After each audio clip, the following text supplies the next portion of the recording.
Welcome to our channel ज्ञान contributor. So student, आज हम पढ़ने जा रहे हैं रैशनल नंबर को। रैशनल नंबर क्या होता है ये समझ लेते हैं, उसे कैसे सॉल्व किया जाता है, रैशनल नंबर के क्या क्या रूल्स होते हैं, वो सारे चीज आप समझ लीजिए। और चैनल पे नया है तो चैनल को सब्सक्राइब कर लीजिए। इस वीडियो को अपने दोस्तों के साथ शेयर कीजिए ताकि वो भी समझ पाए कि रैशनल नंबर होता क्या है।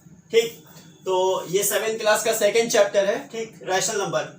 तो रैशनल नंबर क्या होता है पहले आप ये समझ लीजिए। देखिए, रैशनल नंबर होता है, आप कोई भी एक फ्रैक्शन लीजिए, फॉर एग्जांपल 2/3।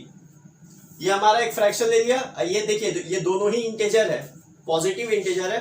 इसमें से हम कोई भी नेगेटिव कर सकते हैं, कोई भी पॉजिटिव कर सकते हैं, कोई फर्क नहीं पड़ता। नेगेटिव हो पॉजिटिव हो, इंटीजर होना चाहिए, इंटीजर। ठीक, अब कोई भी फ्रैक्शन हम लोग जानते हैं, इसको हम लोग क्या बोलते हैं, न्यूमेरेटर, और इसको क्या बोलते हैं, डेनोमिनेटर। तो रैशनल नंबर ये कहता है कि रैशनल नंबर हम लोग उस नंबर को कहेंगे जिसका न्यूमेरेटर कुछ भी हो, नेगेटिव हो या पॉजिटिव हो, लेकिन डेनोमिनेटर कभी भी जीरो नहीं होगा। डेनोमिनेटर कभी भी जीरो नहीं होगा। फॉर एग्जांपल एक फ्रैक्शन है p/q। p का वैल्यू कुछ भी हो, कोई भी इंटीजर हो, नेगेटिव हो पॉजिटिव हो, q का भी कोई भी इंटीजर हो, नेगेटिव हो पॉजिटिव हो, लेकिन q कभी भी जीरो के बराबर नहीं होगा, कभी भी। तो रैशनल नंबर क्या होते हैं, कोई भी इंटीजर p/q है मान लीजिए, उसमें q का वैल्यू कभी भी जीरो नहीं होगा, उसी को बोलते हैं हमारा रैशनल नंबर। अब आते हैं इसमें दो कैटेगरी आता है, पॉजिटिव रैशनल नंबर और negative rational number. Positive rational number क्या होता है, देखिए कोई भी एक हम लोग इंटीजर ले लेते हैं फ्रैक्शन में, सपोज 9/7 और 11/13, कुछ भी ले लिया। अभी देखिए 9/7 और 11/13 दोनों ही पॉजिटिव है। मान लीजिए हम इसमें से एक को माइनस कर देते हैं, मतलब एक फ्रैक्शन में न्यूमरेटर और डेनोमिनेटर या तो दोनों पॉजिटिव हो या तो दोनों नेगेटिव हो। न्यूमरेटर और डेनोमिनेटर या तो दोनों पॉजिटिव हो या तो दोनों नेगेटिव हो। अगर दोनों पॉजिटिव और दोनों नेगेटिव है तो हम लोग उसको बोलते हैं पॉजिटिव रैशनल नंबर। क्या बोलते हैं, पॉजिटिव रैशनल नंबर। या तो दोनों पॉजिटिव हो या तो दोनों नेगेटिव हो, उसको बोलेंगे positive rational number. Negative rational number किसको बोलते हैं, आइदर एक उसमें से एक या तो नेगेटिव हो और उसमें से एक पॉजिटिव हो।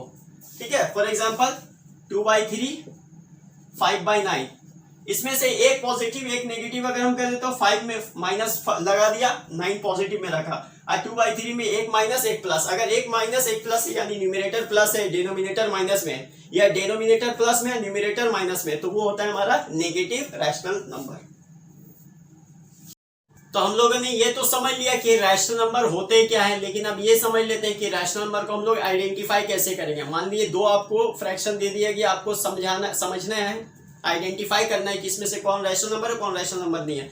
तो मैंने पहले ही बता दिया है कि रैशनल नंबर में डेनोमिनेटर कभी भी जीरो नहीं होगा। फॉर एग्जांपल p/q है तो p न्यूमरेटर और q को क्या बोलते हैं, डेनोमिनेटर। तो ये कभी भी जीरो नहीं होगा, नेगेटिव होगा, पॉजिटिव होगा, -1 होगा, 1 होगा, या कोई भी नंबर, नेचुरल नंबर हो सकता है, होल नंबर हो सकता है, लेकिन कभी भी जीरो नहीं होगा। ये क्यों, ये जो नीचे का नंबर है जिसको हम लोग डेनोमिनेटर बोलते हैं, ये कभी भी जीरो नहीं होगा।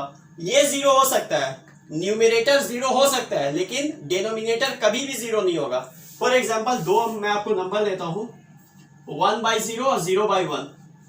आप इसमें से किसको रैशनल नंबर बोलेंगे, तो रैशनल नंबर हमारा होगा ये नहीं हो सकता। क्यों, क्योंकि इसका डेनोमिनेटर जो है वो जीरो है। डेनोमिनेटर मिनिमम 1 होना चाहिए, नेगेटिव हो पॉजिटिव हो, या जो भी नंबर, होल नंबर हो, इंटीजर हो, नेचुरल नंबर हो, कुछ भी हो, लेकिन डेनोमिनेटर कभी भी जीरो नहीं होगा। तो ये कभी भी नहीं हो सकता। फॉर एग्जांपल कभी भी ये नहीं हो सकता। तो 1/23 ये दोनों ही रैशनल नंबर है। ठीक, हम लोग किसी को भी पॉजिटिव किसी को भी नेगेटिव मान सकते हैं, लेकिन कभी भी जो डेनोमिनेटर है ये कभी भी जीरो नहीं होगा। तो अगर आप देखेंगे कि डेनोमिनेटर अगर जीरो है, डेनोमिनेटर मतलब p/q अगर एक रैशनल नंबर माने तो ये नीचे वाला जो q है इसको डेनोमिनेटर बोलते हैं, ये अगर जीरो है तो आप समझ जाइए कि वो रैशनल नंबर नहीं है। माइनस हो सकता है, प्लस हो सकता है, पर जीरो कभी नहीं हो सकता है। तो ये है एक सही रैशनल नंबर आइडेंटिफाई करने का तरीका। बढ़ते हमारे रैशनल नंबर के कुछ जनरल रूल्स होते हैं, इन रूल्स को समझना सही है। ठीक है, बहुत जरूरी है जनरल रूल्स को समझना। देखिए पहला रूल बोला है if p by q is a rational number and m is a non zero integer. अगर p बाई q एक रैशनल नंबर है और m का कुछ वैल्यू होगा वो एक नॉन जीरो इंटीजर है, तब क्या होगा? मान लीजिए p बाई क्यू हम लोग कुछ भी ले सकते हैं। सपोज मैं ले लेता हूँ 5/8 मैंने p बाई क्यू का एक वैल्यू ले लिया, उसको मैंने रैशनल नंबर मान लिया। अब देखते हैं हमारा नॉन जीरो इंटीजर m है, m का वैल्यू हम लोग कुछ भी ले सकते हैं, ठीक है। नॉन जीरो इंटीजर है तो ये माइनस भी हो सकता है, ये प्लस भी हो सकता है। तो हम लोग देख लेते हैं हम लोग क्या लें, तो 3 ले लेते हैं और न्यूमरेटर या डिनोमिनेटर दोनों के लिए हमको 3 लेना पड़ेगा, बिकॉज यहाँ पे बोल दिया है m is a non zero integer. तो m का वैल्यू जो यहाँ रहेगा वही यहाँ पे भी रहेगा, दोनों के लिए, न्यूमरेटर के लिए भी या डिनोमिनेटर के लिए भी। तो यहाँ पे कितने हो जाएंगे? 5 3 = 15 और यहाँ पे 8 3 = 24। अब यही 5/8 का अगर हम कोई, यहाँ तो पॉजिटिव मैंने लिया था 3 लिया था, कोई हम नेगेटिव नंबर ले लेते हैं। फॉर एग्जांपल -7 मैं ले लेता हूँ, इंटू में कर लेता हूँ -7 से, तब क्या होगा? देखिए 5 7 = 35, इसके साथ माइनस है, इसके साथ प्लस है, तो क्या हो जाएगा? Minus plus minus, 7 8 = 56, minus plus minus, तो ये एक हो गया। अब आते हैं रूल नंबर 2 पे। If p by q is a rational number and m is a common divisor of p and q, then बोल रहा है अगर p बाई q एक रैशनल नंबर है, फिर हम लोग ले लेते हैं, कितना लेते हैं? 24 और 32 ले लेते हैं, ठीक। एक नंबर मैंने ले लिया रैशनल नंबर के हिसाब से।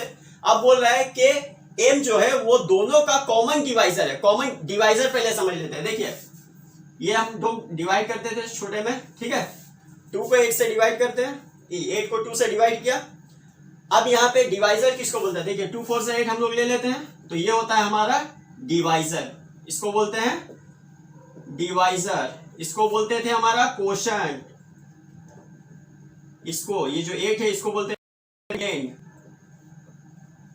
और ये जो हमारा नीचे कुछ बचता था नहीं बचता था इसको बोलते थे हमारा रिमाइंडर, ठीक है। तो कॉमन डिवाइजर, जैसे यहाँ पे डिवाइजर 2 है तो यहाँ का कॉमन डिवाइजर मतलब एक ऐसा नंबर जिससे ये नंबर 24 और 32 पूरी तरह डिवाइड हो जाए, पूरा डिवाइड हो जाए, कुछ भी रिमाइंडर ना बचे, तब यहाँ पे हम लोग एक कॉमन डिवाइजर ले लेते हैं। सपोज 8 ले लेते हैं, ठीक। 8 में क्या होगा? 8 से अगर हम लोग डिवाइड करेंगे तो 8 से डिवाइड करने के बाद क्या आएगा? 24 को अगर 8 से डिवाइड करेंगे तो 3 आएगा, और 32 को 8 से डिवाइड करेंगे तो 4 आएगा। तो ये आ गया हमारा आंसर। तो यहाँ पे कॉमन डिवाइजर क्या निकला? 8। अब देखते हैं एक और नंबर ले लेते हैं, सपोज 56 और 63 ले लेते हैं, और इसको डिवाइड कर लेते हैं हम लोग 7 से। 7 से डिवाइड कर लिया। अब देखिए 7 8 = 56 होते हैं, 7 को 56 को अगर 7 से डिवाइड करें तो आएंगे 8, और 63 को अगर 7 से डिवाइड करें तो आएंगे 9। तो ये हो गया हमारा एक कॉमन डिवाइजर, इसका था 7। तो कोई भी रैशनल नंबर, जो एक रैशनल नंबर अगर होगा 56 और 63, तो उसको अगर हम कॉमन डिवाइजर अगर 7 ले तो हमारा एक पूरी नंबर एक आ जाएगा। हमारे रूल नंबर 3 की तरफ। रूल नंबर 3 बोल रहा है equivalent rational number. Equivalent rational number क्या होता है? देखिए इक्विवेलेंट का मतलब होता है बराबर, इक्वल, ठीक है। तो इक्विवेलेंट रैशनल नंबर में हम लोग कोई भी एक नंबर लेंगे, ठीक है। फॉर एग्जांपल मैंने लिया है 5/3। एक रैशनल नंबर लेने के बाद अब मान लीजिए 5 को मैंने 2 टाइम्स पढ़ा, 5 को मैंने 2 बार पढ़ा, तो कितने आ जाएंगे? 10 आ जाएंगे। 5 को अगर हम 2 बार पढ़ेंगे तो 10 आ जाएंगे, 10 हो जाएंगे वो। और 3 को भी अगर 2 बार पढ़ेंगे तो 6 आ जाएगा। मतलब न्यूमरेटर को जितना टाइम्स पढ़कर जो हमारा नंबर आएगा, फॉर एग्जांपल 5 2 = 10, तो न्यूमरेटर को भी उतना ही बार पढ़ना पड़ेगा। न्यूमरेटर अगर हम 2 टाइम्स पढ़ रहे हैं तो डिनोमिनेटर को भी 2 टाइम्स पढ़ना होगा, उसी को बोलते हैं इक्विवेलेंट रैशनल नंबर। तो देखिए यहाँ पे अगर दोनों को 2 टाइम्स पढ़ा है, 5 को भी 2 टाइम्स, 10 आ गया, 3 को 2 टाइम्स पढ़ा तो 6 आ गया। अब इसी तरह से अगर हम 5 को अगर 3 टाइम्स पढ़ते हैं तो कितना आ जाएंगे? 15 आ जाएंगे। तो 3 को भी हमारा 3 टाइम्स पढ़ना होगा, 3 3 = 9। 5 को 4 टाइम्स अगर पढ़ेंगे तो कितना हो जाएंगे? 20, और 3 को 4 टाइम्स पढ़ेंगे तो 12 आ जाएंगे। तो ये होता है हमारा एक इक्विवेलेंट रैशनल नंबर। अच्छा ये तो बात हो गई, अब मल्टीप्लाई की। अब बात कर लेते हैं डिवाइड की।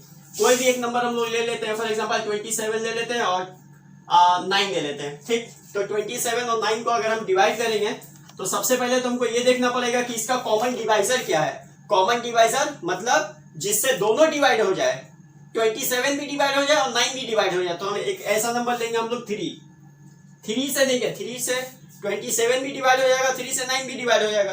तो 27 को अगर 3 से डिवाइड करेंगे तो कितना आ जाएंगे, 9 आ जाएंगे। और 3 को अगर 9 से डिवाइड करेंगे तो 3 आ जाएंगे। फिर उसके बाद और अगर इसको फर्दर और डिवाइड करने जाएंगे तो